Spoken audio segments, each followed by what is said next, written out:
Seigneur, merci parce que mon cœur est dans la joie de revenir dans ce lieu. Merci pour ces cœurs qui sont ouverts. Merci parce que là où est l'Esprit du Seigneur, là est la liberté. Et nous lions dans le nom de Jésus tout esprit qui ne correspond pas au Seigneur dans ce lieu. Nous lions tout esprit de distraction dans le nom de Jésus. Nous lions tout esprit d'assoupissement, tout esprit d'aveuglement.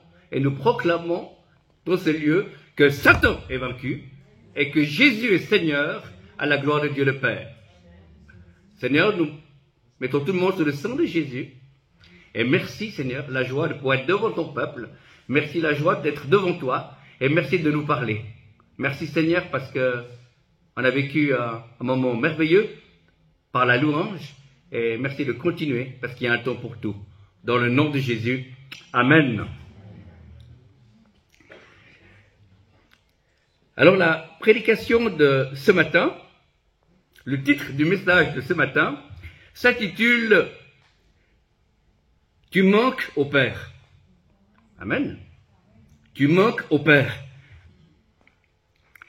Simplement parce que Dieu nous aime et Dieu a créé tous les humains. Nous sommes des esprits qui avons une âme et qui habitons dans un corps. Et on est catapultés sur cette terre pour découvrir notre destinée et pour découvrir pourquoi Dieu nous a créés. Et Dieu est un Père et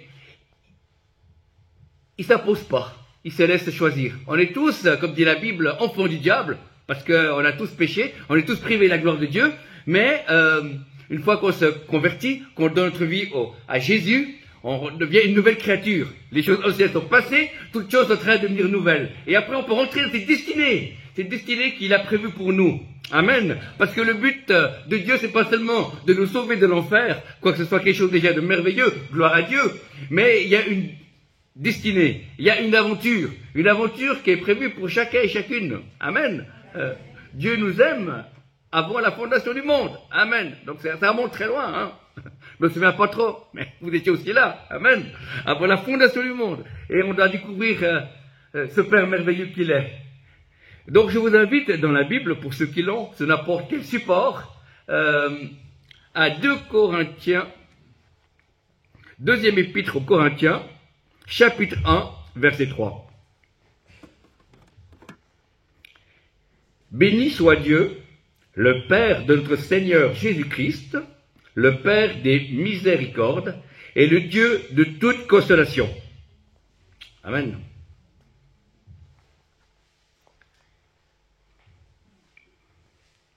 Et la parole que j'ai reçue prophétique pour cette église, c'est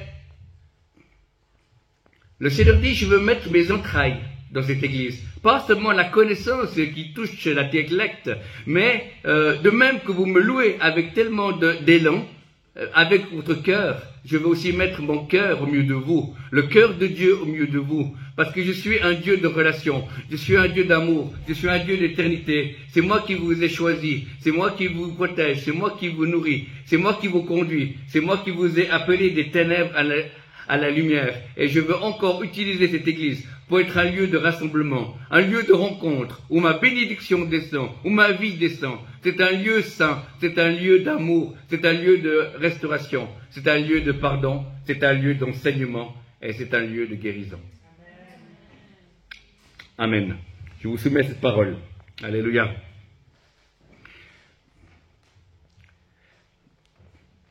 Je suis très fort l'onction de Dieu qui est là. Amen. L'onction de Dieu, c'est différente de la présence de Dieu. Amen. La présence de Dieu est partout. Amen. Dieu est omniprésent. Il est aussi bien à la gare de Genève, comme il peut être dans un hôtel luxueux. Voilà.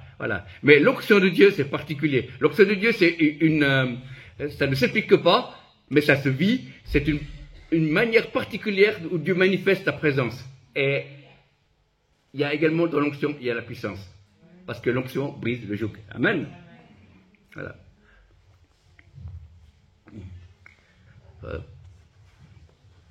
Ce n'était pas prévu, mais je donne les paroles qui sortent de ma bouche. Amen. Alléluia. Ning, pour toi, j'ai vu un livre qui s'ouvrait. Il y avait comme un album de photos qui s'ouvrait et il y avait des pages blanches et il y avait des photos que Dieu va mettre. Il y a la place, on voit qu'il y a des... Donc, anciennement, avant qu'il y ait le numérique, il y avait des 4 coins qui se collaient dans l'album photo pour pouvoir mettre les photos dedans, les fixer pour pas qu'elles tombent. Et le Seigneur va fixer des événements, des rendez-vous avec toi, que ce soit dans le lieu secret, que ce soit dans le domaine ministériel et dans le domaine professionnel. Et il y a différentes photos que Dieu a prévues et qui vont sortir. Et ils sont dans le cœur de Dieu, ils sont pas encore là physiquement, mais tu vas rentrer dans ces photos et après, au bout de quelques temps, tu vas pouvoir cet album et voir que tu as avancé et les choses qui t'étaient prophétisées, qui t'étaient dit vont s'accomplir. Et c'est vraiment que la main du Seigneur est sur toi, et je te conduirai, je te garderai. Je vais encore enlever certains résidus qui ont au fond de ton cœur parce que tu as été libéré. Il n'y a plus de condamnation pour ceux qui sont en Jésus-Christ. Mais c'est un peu comme si il y a un feu qui s'est éteint et puis après il y a la cendre qu'il faut enlever. Et dans ton cœur il y a eu comme quelque chose qui s'est éteint et moi je m'enlève la cendre afin qu'un nouveau tirage, une nouvelle onction puisse venir sur ta vie, afin que tu puisses parcourir les nations avec mon nom, parce que j'étais appelé à être ma bouche, j'étais appelé à parler sur des nations, sur des royaumes, sur des ethnies. Le Seigneur dit je suis avec toi, c'est moi qui t'ai appelé, t'as pas été appelé des hommes mais t'es sorti de mon cœur, c'est moi qui donne mes ministères à l'église et tu en fais partie de un. Le Seigneur dit ma main est sur toi, je te consolerai, je te guiderai, tu iras jusqu'aux extrémités de la terre, je serai avec toi, je pourvoirai et tu verras ma gloire. Amen. Alléluia. Donc, c'est intéressant de voir que Dieu connaît tout d'avance. Amen. On ne connaît pas l'avenir, mais on connaît celui qui connaît tout d'avance. C'est Jésus, mon roi. Amen. Alléluia. Et nous, les ministères prophétiques, on est les antidotes à la religiosité. Amen. Alléluia. Parce que nous amenons la vie, et la vie qui vient par l'Esprit de Dieu. Amen. Donc, c'est le Père des consolations. Pourquoi tu manques au Père? Parce qu'il t'a créé. Amen. On ne descend pas du singe, hein. Amen. Parfois je suis un peu le singe, je dirais à ma femme, mais non, mais je dis pas, on ne descend pas du singe. Amen. On est créé à l'image de Dieu. Amen. Donc c'est beau, c'est magnifique. Donc je vous invite dans la Bible au psaume, le livre des psaumes. On va faire le psaume 139. Le psaume 139.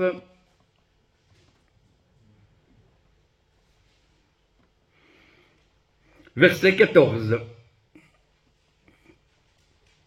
Je te loue de ce que je suis une créature si merveilleuse. Amen. Vous êtes des créatures merveilleuses. Bon, c'est la Bible qui le dit, et moi je le dis aussi. Vous êtes des créatures merveilleuses. Amen. On n'est pas le fruit du hasard. La manière dont vous êtes venus au monde n'était pas forcément la volonté de Dieu, mais le fait que tu existes, que tu es là aujourd'hui, c'est la volonté de Dieu. Amen. Parce qu'il t'a créé avec tes qualités naturelles, il t'a créé avec certaines faiblesses. Un pasteur a dit, Dieu a créé l'homme et la femme avec des besoins pour avoir la joie de les combler. Alors, j'aime beaucoup cette phrase. Dieu t'a créé parce qu'il voulait la diversité. Dieu t'a créé parce que tu as une mission pour lui. Dieu t'a créé parce que on va passer l'éternité avec lui. Et l'éternité c'est long, surtout vers la fin. Et cette éternité, on y entre à la nouvelle naissance, quand on rencontre Dieu. Amen. Parce qu'il t'a créé, quel que soit ton âge, que tu sois jeune, que tu sois adulte ou aîné, il t'a créé parce qu'il veut un contact. Facebook, c'est sorti plus tard, mais dans le cœur de Dieu, il y avait un Facebook spirituel où il y a ton nom. Amen. Il y a ton nom et ta photo. Amen. Il y a la photo avant que tu le connaisses et la photo après. Donc voilà. Donc si tu aimes ce que je dis, tu peux liker la vidéo au point de l'écran. Hein. Donc je plaisante, c'est pour les jeunes. Hein. Donc Dieu t'a créé. T'as créé peut-être plus manuel, t'as créé peut-être plus intellectuel, t'a créé avec des qualités, avec des loisirs. Aussi, tes loisirs peut être un moyen par lequel, si tu aimes t'appliquer dans telle chose, soit avec des personnes, ou fabriquer des choses, ou aider des gens, c'est peut-être un indice pour savoir ce que tu as prévu pour l'éternité. Amen. Et c'est fantastique de chercher la volonté de Dieu, c'est fantastique de découvrir qui on est, c'est fantastique de pouvoir savoir pourquoi il nous a créés. Amen. On n'a pas été créé pour créer des problèmes, mais on a été créé pour les résoudre. Amen.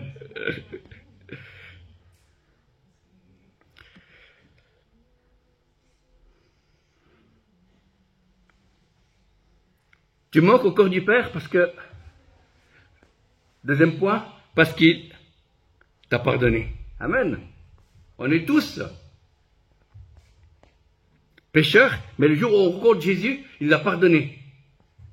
Donc, Jésus est mort, mais il est ressuscité, ouais, afin que nous ayons la vie et que nous pouvons dire les choses anciennes sont passées, toutes choses sont en train de devenir nouvelles.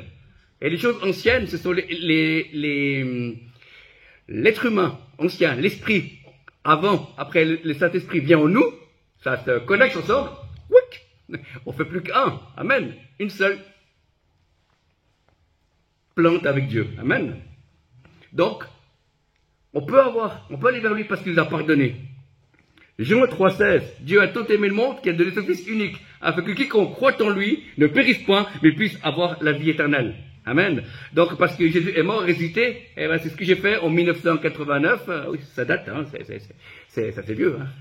Ben oui, ben, le Seigneur est venu, j'ai l'occasion il est venu dans ma chambre, la présence de Dieu était là et j'ai demandé pardon. Voilà. Pour ceux qui veulent connaître mon témoignage, et vous pouvez le voir sur ma chaîne de YouTube, hein, voilà. Et, vous mettez Martin Charton et il y a toute une série d'enseignements, mais aussi mon témoignage de conversion. Voilà. Ensuite, il l'a pardonné et il vous a pardonné. Et pour cela, il faut rentrer par la porte d'entrée. Jésus est le chemin, et la vérité et la vie. Et pour entrer dans ce surnaturel, rentrer dans la connaissance du Père, l'amour de Jésus, il faut renoncer à nous-mêmes, il faut demander pardon à Dieu, il faut recevoir son esprit et devenir une nouvelle créature. Et là, on découvre que c'est le départ des départs. Amen. En tout cas, je regrette jamais d'avoir accepté Dieu dans ma vie et de m'être donné à lui. Amen. Peut-être lui non plus, il ne regrette non plus pas parce qu'il m'aime, il avait prévu cela. Et une fois qu'on est enfant de Dieu, Dieu nous laisse beaucoup de liberté. Donc, c'est-à-dire que moi, j'étais marrant et rigolo avant d'être chrétien. Et puis, depuis que je suis chrétien, je suis toujours rigolo. Bon, j'essaye. Amen. Voilà, Dieu n'a pas tué cela, non. Dieu m'a dit, bon, Martin, je ne sais pas ce que je vais faire avec toi. Tu vas faire un peu rire un peu les gens parce que certains sont tristes un peu de mon église. Alors voilà. Donc il m'a envoyé. Amen. Voilà. Merci Seigneur.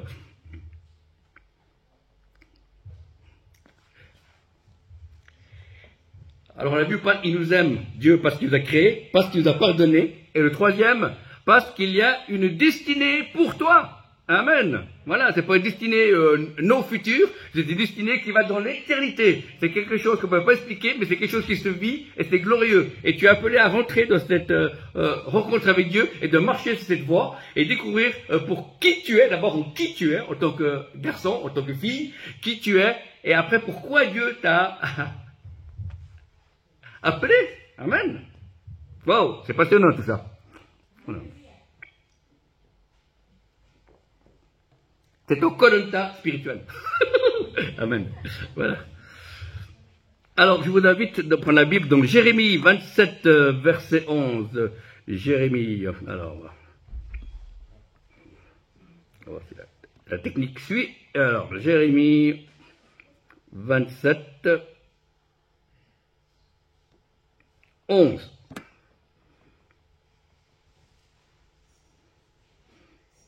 C'est là, bien. Non, c'est pas celui-là, j'ai trompé de verset, c'est 10. Non, c'est pas celui-là. Excusez-moi, il y a un problème de verset. Donc c'était plutôt chercher, j'ai pour toi des projets de paix et non de malheur, afin que tu aies un avenir et une espérance. Amen. Voilà, c'est ce verset-là que je cherchais, mais c'est la fausse espérance. Excusez-moi.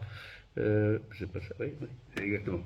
Voilà. Bon, donc Dieu, il a une destinée. Hein. Moi, j'ai pas trouvé le verset, mais Dieu a trouvé ta destinée. Pas de problème, pas de problème. C'est en Dieu dans les Apocalypses, vous trouverez. Amen. Voilà. Vous voyez, je suis pas parfait, hein, mais Dieu m'aime quand même. Amen. Ah, c'est 29-11, voilà, excusez-moi. Alors voilà, Deutéronome. Jérémie 29-11, merci.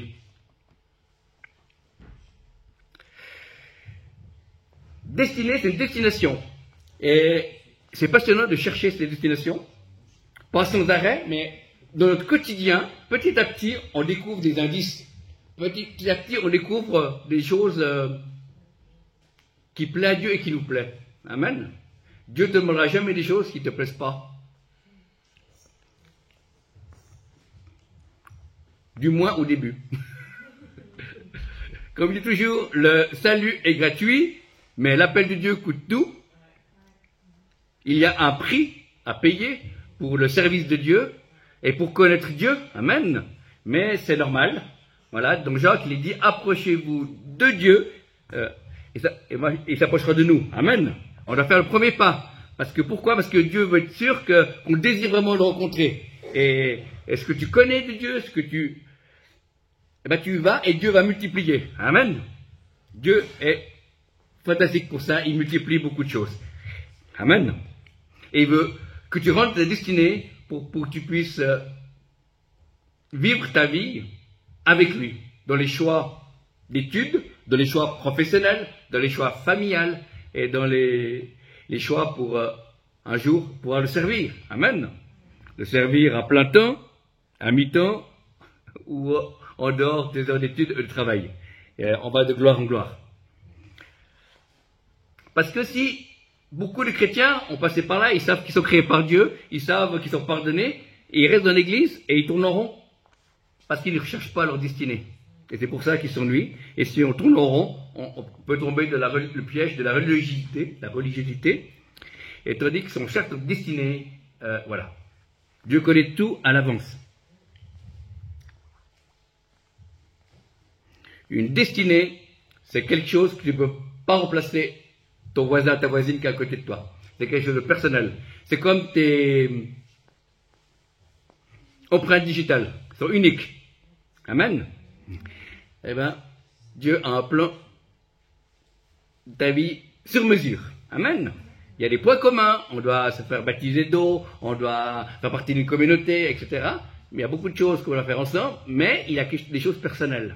Voilà. Et c'est ça. Dieu à la fois de la communauté, de l'église locale, mais également de nos vies personnelles. Amen. Il y a beaucoup de choses que je vis dans l'église locale, et des choses que je vis aussi en dehors de l'église. Amen. Et moi, je ne suis pas à plein temps de ministère, je travaille encore à mi-temps. Donc, je suis le matin, je suis concierge dans un centre commercial dans le canton de Vaud.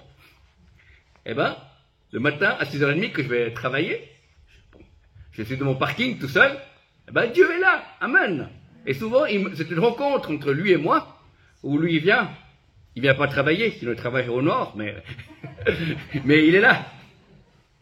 Et je sens sa présence comme s'il avait prié pendant 1 heure. Et souvent, je balaye, je ramasse mes détritus, et puis des fois, il dit, tiens, il me parle. Et il donne un thème de prédication. Alors, je prends mon téléphone, je mets son mémo, paf, puis je continue après à travailler. Les gens s'arrêtent bien pour fumer une cigarette, et ils s'arrêtent au moins 2-3 minutes. Alors moi, pour 2-3 minutes, pour Dieu, je marque le thème de prédication, ou le nom d'une maladie, ou quelque chose à méditer, ou un verset biblique. Voilà, voilà. Et c'est bien. Et ça, c'est Dieu qui me rencontre dans mon parking.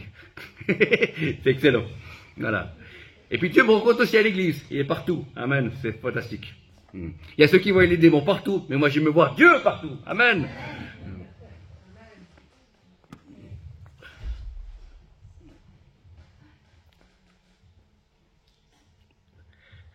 C'est un temps qui est particulier que nous vivons. C'est un temps où la situation économique, la situation du futur, on ne sait pas trop où on va.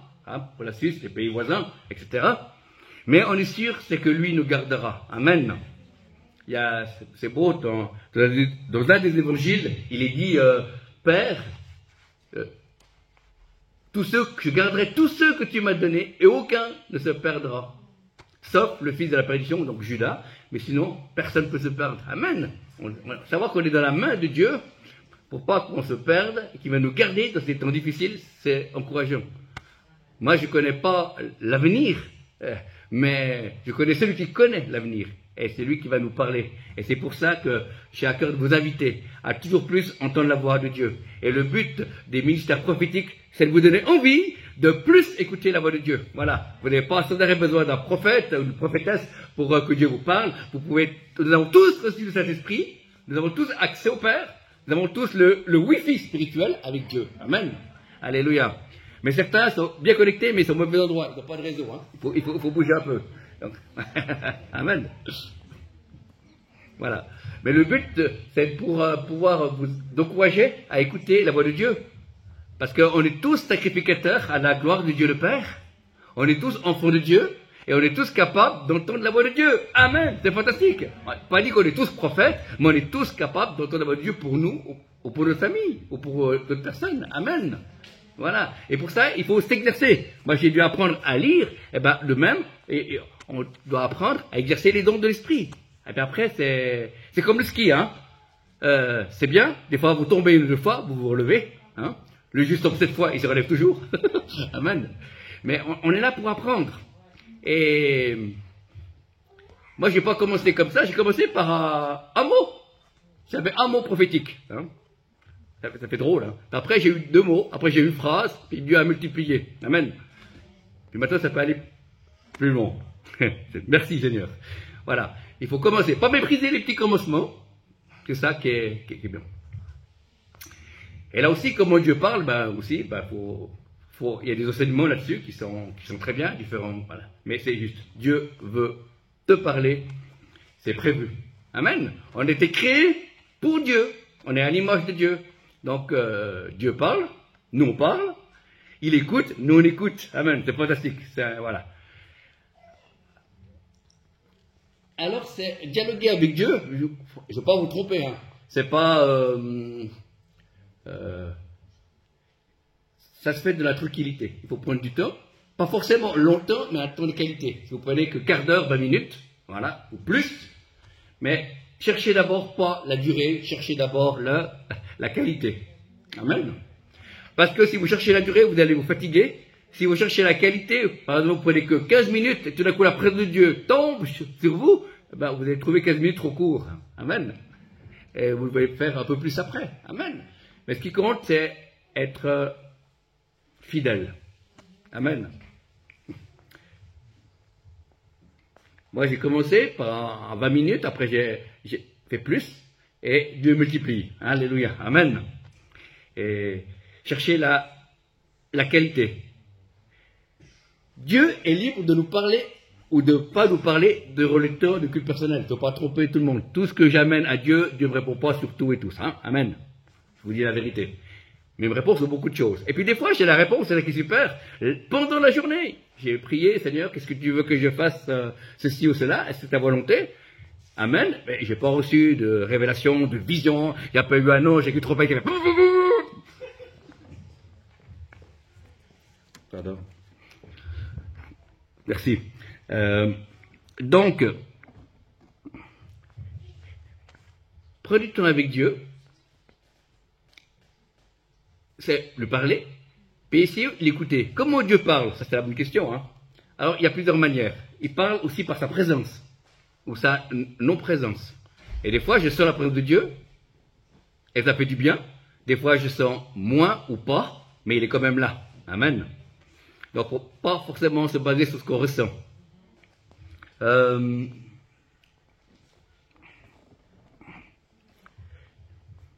Dieu parle en mettant des versets que j'ai lus dans la Bible. C'est pour ça l'importance de lire la Bible. Hein. La foi, bien, est-ce que l'on entend? Est-ce que l'on met de la parole de Dieu?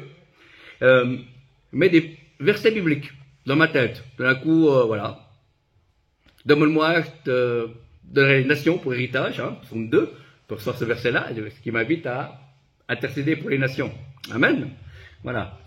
Dieu parle au travers de chants. C'est-à-dire que, avec les années, on connaît beaucoup de chants chrétiens. Et puis des fois, Dieu utilise une phrase d'un chant chrétien qui vient. en mémoire au moment, et ça me parle, parce que c'est une phrase qui est inspirée d'un chef chrétien, et qui est la réponse de Dieu pour une question que j'ai posée. Ou des fois, pendant que je parle avec Dieu, il y a des fois une phrase d'un prédicateur que j'ai écouté, soit sur YouTube ou soit en présentiel, qui vient. Pas tout le message, juste une phrase. Et là, je sais que c'est la réponse de Dieu. Dieu parle au travers des manchettes du journaux ou des affiches de films. Pas l'image, mais les titres, des fois. Voilà. Dieu parle au travers de non-croyants. Amen. C'est-à-dire que je vous partage ça. Je voulais poser une question sur un pays où je devais prier. Et puis, comme par hasard, il y a des gens qui parlaient de leur pays derrière moi dans le bus.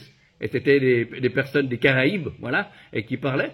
Et ça m'a... Et beaucoup de gens qui parlaient, mais eux, mon oreille est attirée par ce qu'ils disaient. Et, je savais qu'ils font partie des Caraïbes. Et tout d'un coup, ça me parlait. Et c'est venu comme une révélation, comme si Dieu qui me parlait, dire voilà, il faut que tu pries, que tu bénisses ce pays. Amen. Waouh, c'est fantastique. On est à la recherche des indices de Dieu. Et c'est passionnant. Vous avez vu ça là, au lieu de se lever le matin, oh, je dois aller travailler, oh, je dois aller... non, pas du tout. Il y a ça aussi. Mais d'un côté, il y a l'autre côté, papa, tu es là. Il est l'éternel présent. Il n'est pas marqué, il est l'éternel absent. L'éternel présent. Voilà. Et c'est beau de pouvoir parler tout le temps avec Dieu. Prier, c'est quoi? C'est parler. C'est pas dire, oh Dieu puissant, tout puissant, 3 fois 5, Dieu d'Abraham, d'Isaac et de Jacob. Est-ce que je peux acheter un McDo? Non, c'est pas ça. Il faut être naturel. J'ai envie des fins. Seigneur, s'il n'y a pas d'argent, Seigneur, pourvois. Amen. Et voilà. Dieu nous connaît. Amen. Dieu sait où on en est. C'est pour ça qu'il ne se fatigue pas. Il veut toujours plus se révéler à toi. C'est sa volonté de pouvoir toujours plus te transformer. Amen. Pourquoi il veut nous transformer? Simplement parce qu'on va passer l'éternité avec lui. Voilà. Et puis il ne veut pas passer l'éternité avec des gens qui sont grincheux, avec des gens qui ne sont pas contents. Voilà. C'est pour ça qu'il nous transforme, parce qu'on va passer l'éternité avec lui.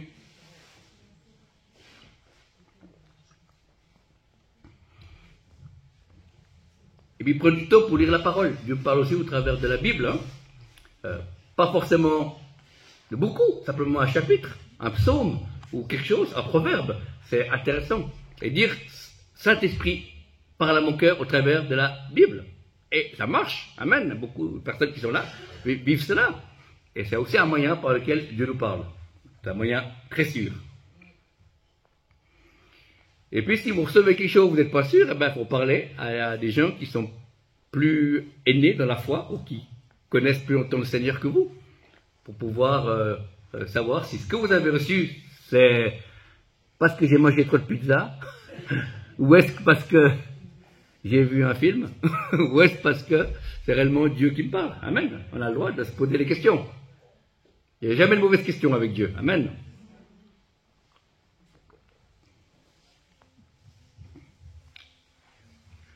Pourquoi il y a ça? Parce qu'ils permettent qu'on ait confiance en lui. Et c'est ce qu'on a besoin. Dans ce monde qui est insécure, quand on voit le stress des gens, quand on voit la peur des gens de l'avenir, et puis moi, en tout cas, je suis au calme en disant, ben voilà, je ne sais pas ce qui va arriver, mais il y a une paix qui m'envahit. Voilà, j'ai l'impression d'être un extraterrestre sur la Terre, plutôt un terrestre extra.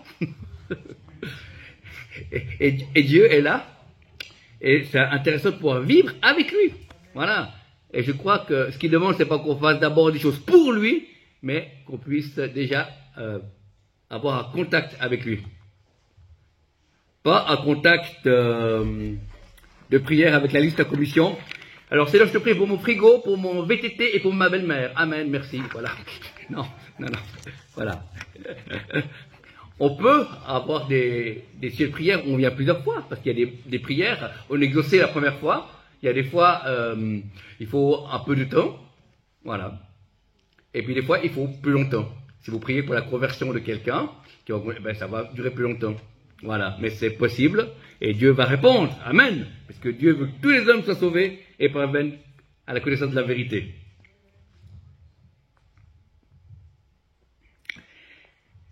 Et déjà, on voit les signes de Dieu, une fois qu'on le connaît, quand la manière de vivre, des fois on échappe à des accidents. Moi j'étais chauffeur-livreur, des fois j'étais fatigué, je voyais pas un véhicule qui passait à l'angle mort, et puis au dernier moment, il y a un véhicule qui surgissait, je sais pas d'où, et tout d'un coup j'ai eu un réflexe de tourner le volant, je sais plus à gauche ou à droite, mais c'était le bon côté, et j'ai pu éviter la voiture, même si je suis parti dans une rue à contre-issue. Mais je suis là aujourd'hui, amen. Le Seigneur a permis, amen. Je suis pas, voilà, il me garde. L'Éternel est mon berger, je ne manquerai de rien. C'est fantastique. Depuis le mois de novembre 2022, mon épouse et moi, on a, mon épouse, elle est pas là. Hein. C'est pas Ninga, c'est ma collaboratrice, on va pas se tromper, parce qu'on a presque la même tête, hein, faut pas que vous croyez que, voilà. Non, voilà, non, voilà. Amen, voilà. Donc on vit par la foi, c'est-à-dire que j'ai arrêté un travail et c'est Dieu qui pourvoit. On prie, Seigneur, on a besoin de ceci, cela, et on a reçu un don de 1000 francs, on a pu racheter une nouvelle voiture. Amen, gloire à Dieu, une petite voiture, hein, c'est pas une Porsche Carrera, non, mais c'est une voiture qui nous permet pour la famille et le ministère, et on est reconnaissant auprès de Dieu. Amen. L'or et l'argent lui appartiennent. Voilà. Et on voit la main de Dieu qui pourvoit, et c'est bon, et c'est beau. Ça nous encourage à lui faire confiance pour tous nos besoins. Amen. Et pourvoit à tous nos besoins, pas à tous nos désirs. Intéressant. À tous nos besoins. Amen. Avec richesse et gloire. Amen.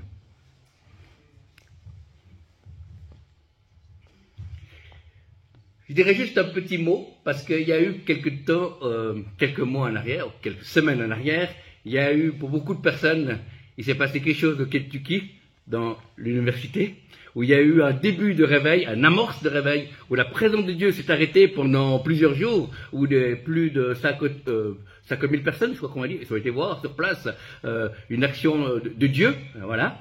Et j'ai prié par rapport à ça, et puis le Seigneur m'a dit, ne recherche pas le réveil, les chrétiens ne doivent pas rechercher le réveil, mais ils doivent rechercher Jésus. Et le réveil, c'est la réponse de Jésus à l'humanité. Mais beaucoup de chrétiens veulent le réveil, mais pas Jésus. Et c'est une erreur. Il ne faut pas cibler. Le réveil peut venir une idole. Amen. Mais si tu recherches Jésus, le jour où il envoie le réveil, pour toi, ce ne sera pas une idole, ce ne sera pas une chute. Amen. Voilà, il vous dit ça au passage. Amen.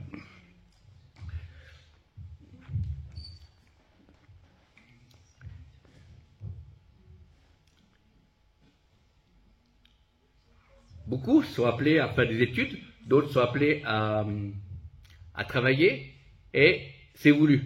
Parce que Dieu veut travailler notre caractère, Dieu veut travailler nos cœurs, Dieu veut travailler nos dons, et puis après, quand on est né de nouveau, après il nous donne des dons surnaturels. Amen. Voilà.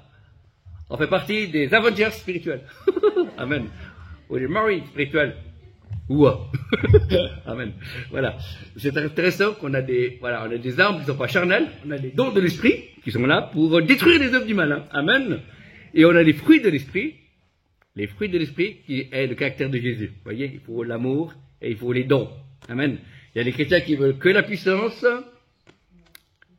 et ils ont un caractère qui est pas terrible. Il y a des chrétiens qui ont des bons caractères mais n'ont pas de dons. Alors l'équilibre, c'est d'avoir les deux. Amen.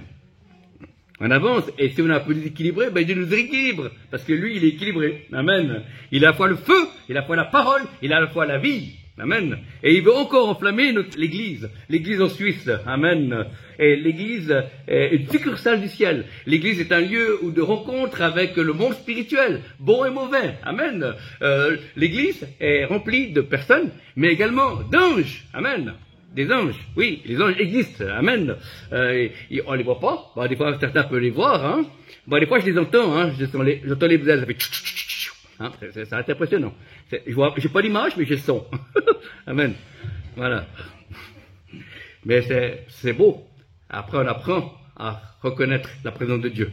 Et puis il y a des anges qui viennent pour apporter des messages, il y a des anges qui viennent pour guérir les gens. Des gens qui ont été guéris par des anges, amen. Des gens qui ont été protégés par des anges. Amen. Il y a une sœur chrétienne que j'ai connue au début de ma conversion, où elle était dans la Clément en train de se baigner. Au même moment, elle a eu 2 crampes. Elle voulait faire traverser aller assez loin, parce que c'était une bonne nageuse, et elle a eu les 2 crampes aux jambes, elle pouvait plus nager. Mais elle était à peu près à 80 mètres ou 120 mètres du bord. Et elle n'a plus de force. Elle était chrétienne, hein. Et elle a dit, elle s'est sentie partir au fond. Puis elle a commencé à manquer d'air. Et puis elle a dit, ben voilà, je ne verrai plus ma soeur, je ne verrai plus mes parents, je crois que cette fois c'est la fin.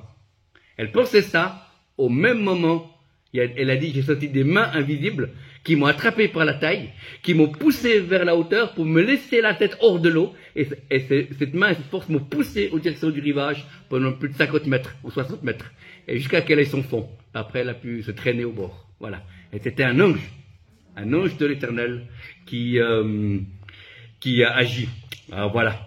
Donc, Seigneur, tu bénis cette église, Seigneur, que tu donnes faim et soif de te rencontrer. Et maintenant, Seigneur, on va passer par un temps prophétique. Nous libérons l'onction prophétique au milieu de nous, Seigneur, et il y aura des messages personnels qui va être donnés. Voilà. En tout cas, que Dieu vous bénisse pour cette première partie et que quelques paroles d'encouragement puissent vous encourager à méditer et être un encouragement pour la suite, pour avancer avec Dieu.